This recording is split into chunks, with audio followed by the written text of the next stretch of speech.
The overall feeling about the upcoming season, which starts this Friday in a sense, is that I think on the women's side that we're going to, I think we can make the podium in terms of the team championship trophy. I think we make the podium. I don't know exactly where in that is. Where training is going well, but training and the results can often differ for a whole bunch of reasons. You know, you can have the best trained, best laid plans, and then something goes awry at the meet. Okay, so but overall, I believe that this indoor season will probably be one of the best for Portland State, and in particular on the women's side. In the sprint events, I'm always happy. I mean, that's my baby, so to speak, because I train most of the sprinters. We're very, very, very strong this year. Two of my sprinters were actually looking at qualifying for nationals indoors versus just winning conference. I think we have the numbers and the depth in sprints this year to take a number of places. And I'm talking about 1 through 6. I think we can get 1 and 2 in the 60 and then have some other people in those other 4 spots. In the 200, I'm not sure if it sounds this way or not. I don't think there's anybody in this conference that can beat Corrine King. Just can't beat her. I think in the second meet of this year in New Mexico, Corrine has a very good chance of becoming the all-time fastest 200-meter female in the history of this conference. And I feel very confident in saying that. In the hurdles, again, we have an added hurdler, Cassandra Seidner, that's very good. And I think between Cassandra, Pilar Dorset, and Jonisha Vincent, that we should have 3 girls in the top 5. In the top 5. I don't know where their placing is going to be, but I'm very proud of that group too. In the 400 group with Dominique Maloney and Ashley Frazier, we're finally going to have 2 girls who I think will be in the top 6 in that group. So in the sprint core, from the 60 up to the 400 and through the hurdles, we're going to be much better than we've been in years. Much better than we've been in years. My goal is to stay healthy and to build my faith stronger in God. And I know once I stay healthy and build my faith stronger, everything is going to work from there, and everything in accordance to His will work from there and beyond. Well, thinking on how the distance runners will do this year, and again, I'm going to talk first from the women's side. I believe that there's still a developing group, but under Coach Jeffers' leadership, this group has moved up quickly. They're more engaged, they're working more as a team. I think at the 800, in the 800, that Sarah Hanchett and Amber Rosicha will do very well.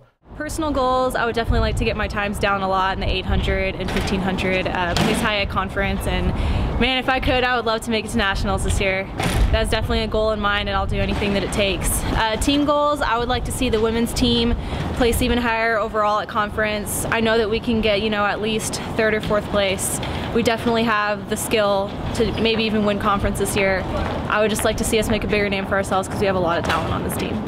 I'm not really putting a lot on the distance program for indoor conference. It's a developing group.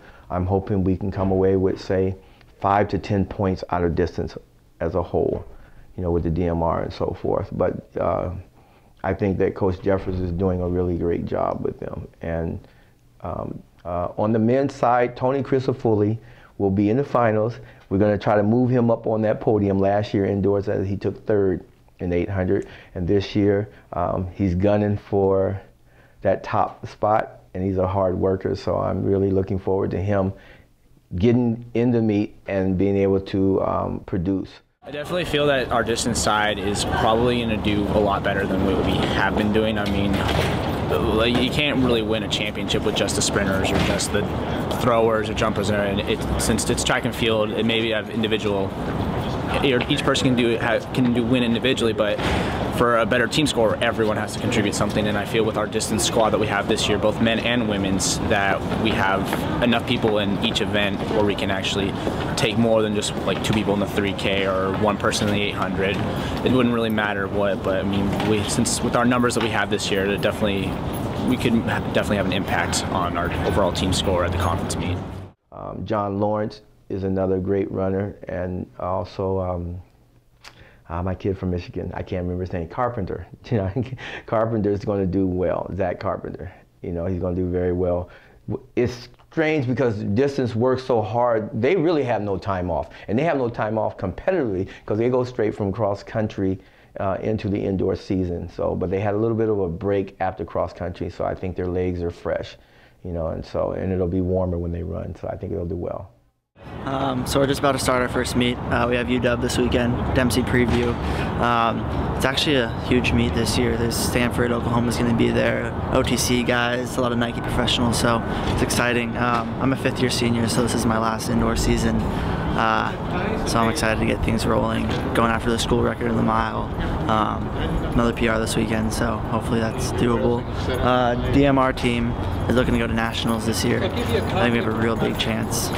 Myself on the mile, Tony, Chris Foley on the 800, JJ Rosenberg 400 leg, and I think Taylor Howland, our freshman, is going to step up for the 1200. So that's Coach Jeffers' big plan. Yeah, so excited to get going, excited to get rolling. 1 meet at a time though, can't get too excited. Gotta take care of business. Okay, this year for our throws and our jumpers, we added some folks on the throw side, and we added some people on the jump side. On the throw side for the women, I'm looking at Hannah Johnson at making the podium. Hannah's come out of nowhere. She's been here for a couple years and has worked around being a multi and then try to find her event through the discus and javelin and so forth. And I believe she's found it in the shot put. We'll find out in the coming weeks, but if Boise, which was our first meet of the year, is any indication, she's going to do big things this year indoors, throwing the shot. Shay Carson did well last year, and I think she's coming to her own this year as well, throwing the shot. And so with those 2 ladies in that event, I think we're set well to get some points from the shot putters. On the men's side, Jared Rockenbach has been like the grounding, the foundation of our whole throws department. He's been here forever. He did really well at Benson High School and has done exceptionally well moving up here at Portland State. And I think, and this is his senior year, I think he'll do very well and get on the podium this year in the indoor season. And that's the throws. I expect big things for myself this weekend. All of our throwers are looking really good. We've changed a couple of our things with practice to where we can have more one-on-one time in tech. So I think we're all primed and ready, and I'm expecting a big PR this weekend. So I think this will set the distance for about how far I'll be throwing this year, I feel like. So I'm pretty excited to see what I can do. Well, when we talk about multis, we're pretty much talking about 2 people. On the women's side, without a doubt, we're talking about Jonisha Vincent, okay? And on the men's side, we're talking about Luke Ledegy. Our other multis are developing, but they certainly, they're not the same level as Jonisha or Luke in those events. A lot of the other young people are coming along. I believe they have some specific events they're going to do well in, but as far as the overall multis, there's nobody that I will lay my hat on in this group that I think will be in top 8 outside of Jonisha. And when I say top 8, I'm just talking about just because there's 8 places. With her, I'm looking at top 1 or top 2, okay? But definitely Jonisha Vincent. On the guys' side, Luke Ledecky said some things when he was being recruited that are actually coming to have some validity to him. You know, he's an outstanding hurdler when he was at Southridge, and now he's coming to his own in the multis as he gets stronger, because he's a young kid, young man, excuse me, and he's now starting to have the strength that we thought he would have, but he's going to do fine. I believe he'll be on the podium in probably a 3rd or 4th place in the multis and indoors, but that's only a matter of time before I change that to probably 1st or 2nd. I believe we're ready to go to UW now and begin the season. You know, I wish our season was some way shifted somewhere where there wouldn't be a 3 or 4 week break after we've done a lot of training, but it just falls where it falls. But because a lot of folks spent the holiday break working out and keeping their strength levels up and their power ratios correct, I think we'll be fine. I think we'll be fine. I'm truly excited to go to UW this week. The goals have already been set for everybody from Boise State. And now going up to the University of Washington, I think that we're going to have a wonderful weekend, I think some PR is going to happen. Some conference records may fall and some things, but we're going to have a wonderful weekend.